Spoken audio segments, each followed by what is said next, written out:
Weather, also something we're watching here this morning, another view of just how violent Mother Nature can be. Good news is this video is taken from a pretty safe distance here in Lake City, Arkansas. This happened on Wednesday night. The National Weather Service went out there and surveyed some of the damage, and we showed you some of the damage earlier of well-built homes. We're talking not just exterior, but interior walls were knocked down, which means, yeah, winds were 150 miles per hour. That is a damage rating of an EF3 tornado. That's pretty strong. And right now, I think last count, 7 people have lost their lives so far this week from severe weather. We hope we do not increase that number.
Security cameras here capturing a pretty intense storm overnight. This was in Louisville, Kentucky here, and you see rain starting to come on down a bit. You hear wind, you see flashes of lightning as well.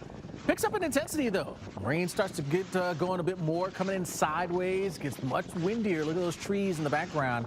They start to sway a bit more. So yeah, we had a strong storm and heavy downpours to deal with here across parts of the Ohio Valley, and could be looking at more before the weekend is done. Let's talk about this severe threat that we face yet again. Some of the same areas that have been under the gun here over the last couple of days.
I mean, an amazing sight, right? As a meteorologist, you are soaking all that in.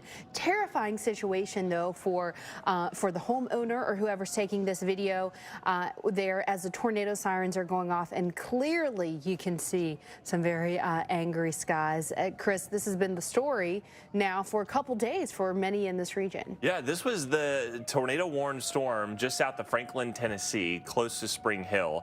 And if I am hearing sirens and I go out my door and I see that, I'm concerned. Even though this didn't actually put down a tornado, it was very close to trying to do so. I mean, just by looking at the structure of the clouds there, it looks like at any moment it could be putting down at a minimum a funnel cloud, but at the maximum a tornado, and that has been the concern. Of course, because recently we've been seeing the damage that has been left behind by some of these tornadoes. We've got our own Justin Michaels in Selmer, Tennessee, which was one of the hard-hit towns as storms moved through Tennessee. Disaster recovery is well underway here in Selmer, Tennessee. This is a town that, at least preliminarily, an EF3 tornado. That's the preliminary rating from the National Weather Service of the storm that came through here. And that EF3 tornado laid waste to everything in its path. You can see the disaster recovery and the infrastructure recovery happening across the street.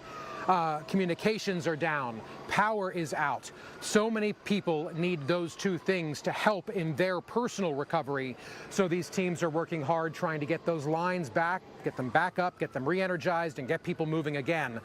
But also the small business impact is something we can't stress enough. It's not just homes, it's also businesses, people's places of employment, whether they're the owner or someone who simply works there. A small business like this mechanic shop, clearly laid to waste by the storm. Cars crushed, the building destroyed, and now a business owner and their employees are left to figure out what to do next. Take to the skies now. We shot drone video earlier today because it's not just this one small section of town. There are buildings and businesses all across what would best be described as the business district here in Selmer, Tennessee, that in the direct line of that tornado, and all of them suffering today, trying to figure out what their next steps are. How do you recover from disaster? How do you recover from catastrophe? That is the plan. That is the goal. Of course, the death toll continues to tick up. The worst number we can ever give you is a death toll. One person is too many. The number here continues to go up, and local law enforcement is telling us they believe that more people will eventually be found. Urban search and rescue teams are out across the town trying to find the unaccounted for. This is Selmer, Tennessee, is learning very, very, very intimately what it means to come back from catastrophe. I'm Justin Michaels, the Weather Channel. And that storm from National Weather Service survey teams rated an EF3. And looking at some of that damage, Chris, it is no wonder that we were dealing with a strong tornado like that. Even greater. So this is day and night number 2 and number 3 of high risk. And I think, again, there are shades of red in this, meaning that I think each day and night is getting even more dangerous because of 2 reasons. One, how much rain we've already had up to this point, and these last 2 disturbances coming through might be even more potent than the first couple. Yeah, because there's the severe weather danger too. So now we've got so much water that we're really tipping the scales of the flooding, and then there's the severe danger as well. So you really have to have your head on a swivel today in these areas. Yeah, so I hope people are not getting fooled by the breaks in the rain. You know, like you're driving around in Little Rock today thinking, this isn't so bad. They said it was going to rain like cats and dogs for 4 days, and this is nothing. But we see what's coming in tonight.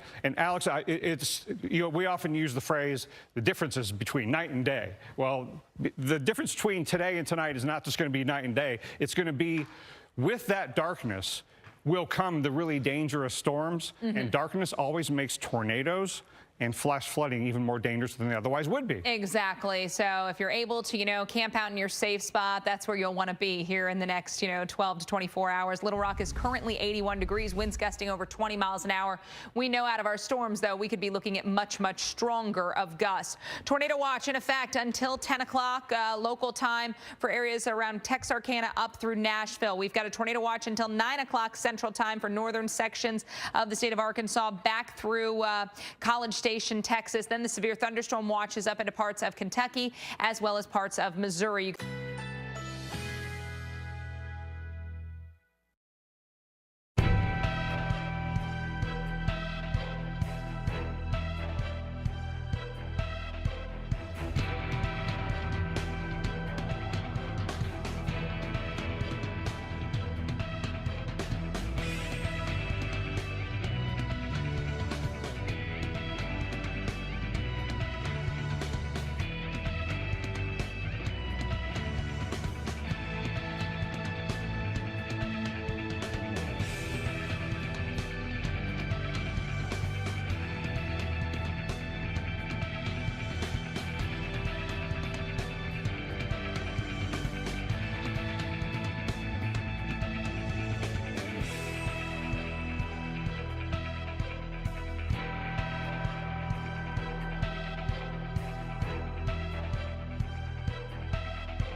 All right, new photo to share with you. Likely tornado in Canton, Texas, near the Brookshire's Grocery Company, for those of you familiar with the area. But certainly can see that funnel extending. And, you know, Dr. Forbes, our severe weather expert, used to always say if it extends about at least halfway to the ground, you've got the circulation there at the surface. So even though there is trees in the background, likely seeing some of that circulation reaching the surface. It's been a dangerous day across sections of Texas, across sections of Arkansas and Missouri.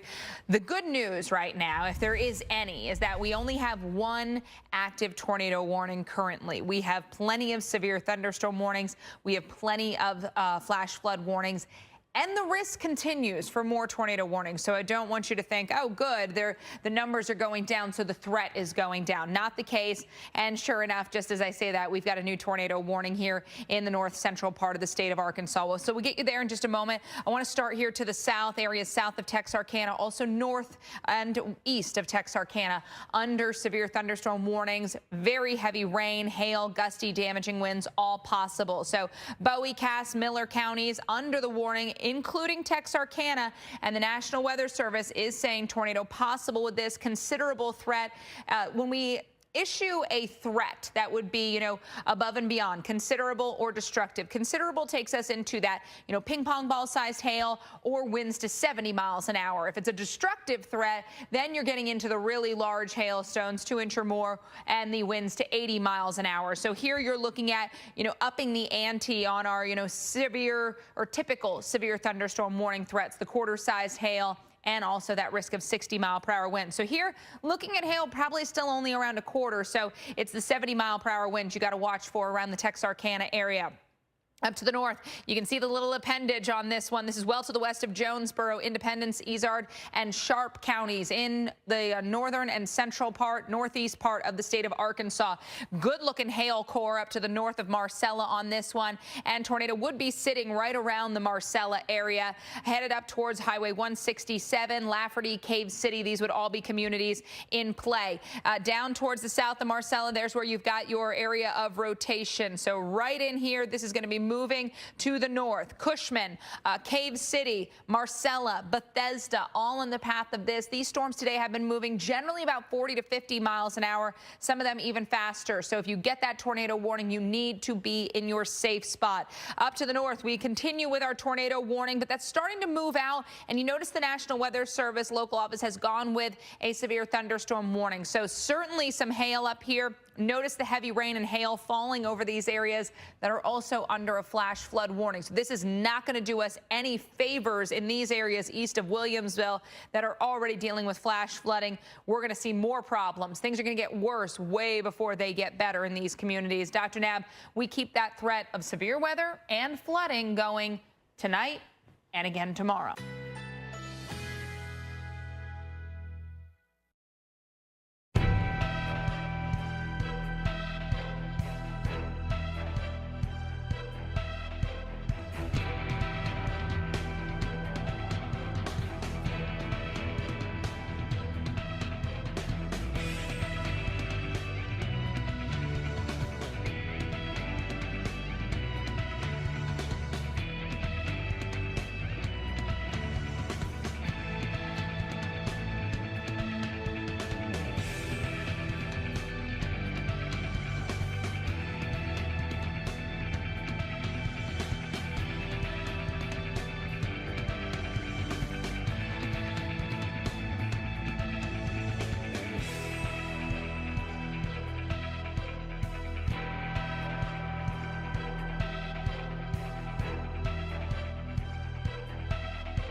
It's been a rough time for us across parts of western Kentucky. This is a live look at how things are faring for us here in Benton, Kentucky.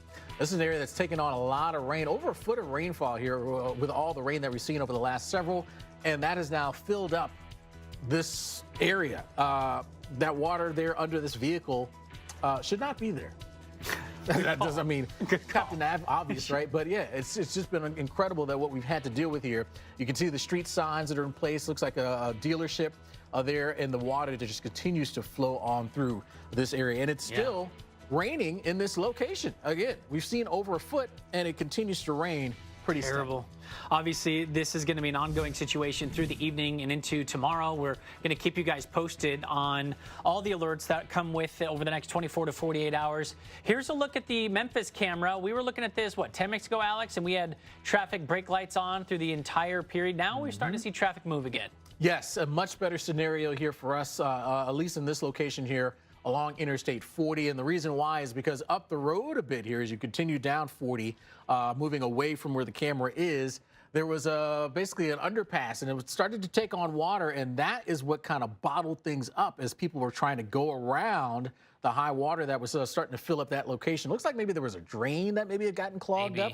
Yeah. And so that area has now gotten much better, which is allowing for the traffic to move much more smoothly. Yeah, all 4 lanes are back open, so that's good. I want to make sure everybody drives with caution. And, of course, if you guys are going to be out and about, we strongly say, like, hey, if you can stay in, that's going to be the best situation, because you get out and about and then things get, a little dangerous from time to time. If you got to be out and about, I get it. Just I want you to be very, very careful and keep your head on a swivel. Here's a look at the map when we take off the radar and we just show you how many flash flood warnings or flash flood emergencies, which is the purple color there, infiltrate from Texas through the Mississippi River Valley, the Ohio River Valley. We've got it up into the Columbus area, eastern Ohio, kind of touching West Virginia. So much territory here with a lot more rain kind of pushing into this entire zone. So here's a look. We have the heaviest stuff all the way up here in northern Kentucky and up into southern Indiana. This is going to slowly work its way from Louisville up into Cincinnati. You're going to see a lot more heavy rain into Columbus. And then eventually you'll get it in western Pennsylvania as well. That's where the boundary is. The intense, severe storms are all the way down here, now moving into Mississippi, and that's where the highest rainfall rates are. Nashville's going to be up close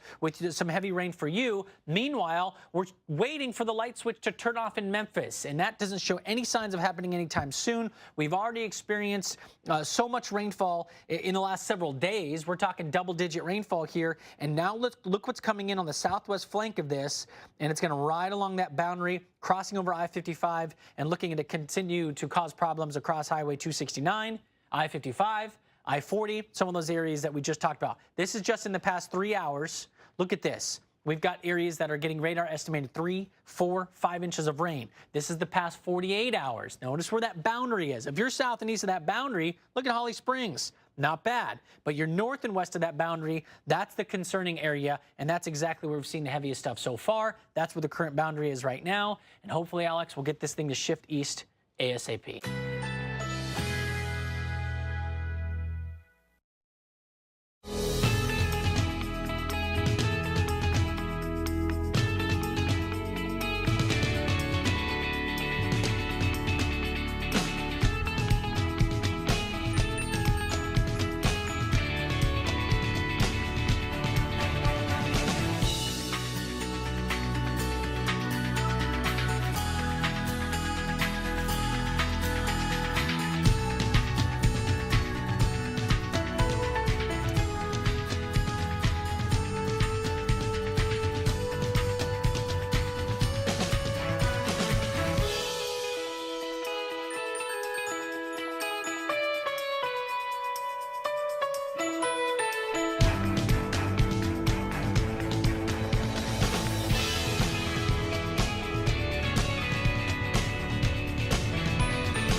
More video this morning of the widespread flooding that we've seen across the southeast. This view from a drone showing baseball fields in this park turning to rivers in Bryant, Arkansas. Just everywhere, just submerged underwater. A lot of fields underwater this morning. Not good for gardeners, farmers, agriculture. This is just a mess across much of the mid-Mississippi Valley. More images now from Arkansas. Water stalling out cars and rising nearly to the top of this building in Hardy. Riverbend Park ravaged by flooding and toppled trees. More inches of rain on the way. This area is still under a flood warning through Tuesday. So remember, even when the rain and the thunderstorms are over, and you can have sunshine coming back out, we still have rising water because it takes a while for all that water to drain away. And you still have some of those smaller tributaries feeding in to some of these major river basins. And that's why we're expecting so many gauges in major flood stage over the next few days. Look at the kind of rain that we have seen just over the past 7 days. This system basically stalling out, not only repeating, the heavy rain over and over again, but this area has seen a lot of severe weather as well. So you've got the pink showing, more than 1.5 feet of rainfall, but a lot of red on this map too, where we've seen double-digit rainfall totals. Case in point, Mayfield, Kentucky, that's in the western part of the state. We have seen over 13 inches, nearly 13.5. Germantown, Tennessee, nearly a foot. Greenville, Kentucky, 11.77. Hot Springs, Arkansas, nearly 11.5 inches of rain. A lot of that coming down in a very short period of time, just a couple of days worth of rain. And now the gauges, you see a lot of minor, a lot of moderate, but the purple, those are your major flood gauges, and which we showed the forecast, it shows even more of those gauges rising to major flood stage in the coming days. So a lot of them have not crested yet, including the Mississippi River at Osceola, that's in the eastern part of the state, now at 23.3, but forecast to crest at 37.5. And Molly, that doesn't even happen until April 13th. So it's going to take a while for these rivers to come right back down the other way.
A very fine, misty rain falling right now here in Little Rock, Arkansas. The first precipitation we've seen since it kind of came to a stop last night with the last line of, if you want to call it, severe weather going through here after day upon day upon day of warnings and watches and rain and severe thunderstorm warnings and that PDS flood watch and all sorts of other issues.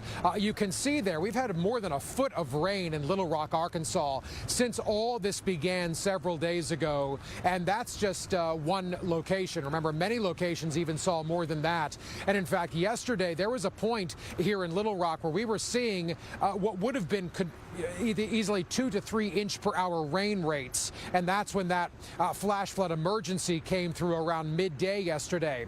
So what's next? What can we expect? If you're just tuning in, you might be wondering, okay, the weather's gone. We're finally out of the woods. Well, not necessarily, because now we have the potential and, in fact, the likelihood, the expectation, the probability of river flooding. Even here on the Arkansas River, the expectation is that river flooding will be happening, and it's beginning already. Now, unlike here, where we're expecting not even to get into moderate flood stage here in Little Rock, other parts of Arkansas, other parts of Tennessee, other parts of Kentucky, and other parts of this part of the southern part of the United States are expecting to get into major flood stage. And that includes places like, I've been pinpointing on places like Calhoun, Kentucky. In fact, do you see all those purple triangles? That indicates major flood stage on that body of water at that particular flood gauge. So just be paying attention to the flood gauge forecasts and the flooding forecasts over the next several days in all these parts of the United States, because, Lynette, when you see all that purple on a map, that is not good. And if you're in an area that has historically flooded, like in Calhoun, Kentucky, the last time they had flooding like they're expecting when it crests on Wednesday was back in 1962. So for many places, many people, generational flooding like we've been talking about, Lynette, that's what we're talking about. You have to go back all those years before they've seen flooding like what they're expecting this coming Wednesday. Lynette, into you. All right, yeah, that's good information, because people just not ready for it because they're thinking, oh, it's dry now, so it's all good. Not all good quite yet. We still have to go through a few more days before we start to get rid of this flooding.